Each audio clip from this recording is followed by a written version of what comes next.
భార్య తన భర్త ఫోటో తీసినట్లు నటించింది. కానీ తదుపరి క్షణంలో ఆమె అతని గుండెలపై నుండి తోసివేసింది. ఆమె అతని ఆస్తి కోసం మరియు మరొకరితో ప్రేమలో పడడానికి మాత్రమే ఇలా చేసింది. కానీ ఆమెకు తెలియదు, ఆమె భర్త చనిపోలేదు, అతన్ని ఒక అసాధారణ బిచ్చగాడు రక్షించాడు. ఈ బిచ్చగాడు ఒక మాయస్థలంలోకి అతన్ని తీసుకెళ్లే మంత్రం వేశాడు. ఆ మనిషి షాక్ నుండి మేల్కొన్నాడు. బిచ్చగాడు ఎక్కువ వివరించలేదు. విధి వల్ల బిచ్చగాడు అతనికి ఒక మ్యాజిక్ ఫోన్ ఇచ్చాడు.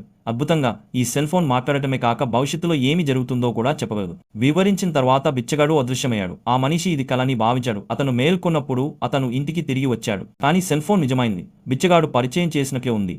అతను దాన్ని అర్థం చేసుకోవడానికి కష్టపడ్డాడు. అతను సగం మనసుతో బయటకు వెళ్లి దాన్ని డబ్బు కోసం అమ్మడానికి సిద్ధంగా ఉన్నాడు. ఆ క్షణంలో అతని ఫోన్ 5 సెకండ్లలో పైనుండి ఒక పూలకుండి పడుతుందని హెచ్చరించింది. అతను నమ్మలేదు, కానీ ఆ భవిష్యవాణి త్వరలో నిజమైంది. అతను సెల్ ఫోన్ అమ్మే ఆలోచనను వదిలేసి ఇంటికి తిరిగి వచ్చాడు. గమనించకుండానే అతని తల్లిదండ్రులు రేపు స్టోన్ పగోడా ఆకర్షణకు వెళ్లాలని ప్లాన్ చేస్తున్నట్లు విన్నాడు.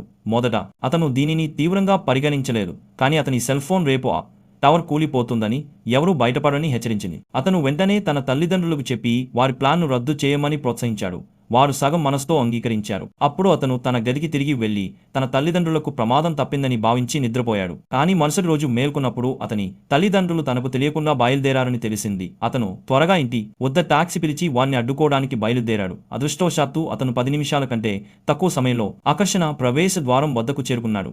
అతను పర్యాటకుల వద్దకు పరిగెత్తి వారిని లోపలికి వెళ్లకుండా ఆపి ఏం జరగబోతోందో వివరించాడు. కానీ ఎవరూ నమ్మలేదు. కొందరు అతని అసమంజసమైన ప్రవర్తనకు అతన్ని కొట్టారు కూడా. అతని తల్లిదండ్రులు కూడా అతన్ని గందరగోళం సృష్టించవద్దని చెప్పారు. చివరికి అందరూ ఆకర్షణలోకి ప్రవేశించారు. అతను ఏమీ చేయలేకపోయాడు. పర్యాటకులు ఈ పర్యటనను ఇతరులతో పంచుకోవడం ప్రారంభించారు. కానీ అప్పుడు రాతి టవర్లో పగులు కనిపించాయి. క్షణంలో అన్ని టవర్లు కూలిపోయాయి. ఎవరూ బయటపడలేదు.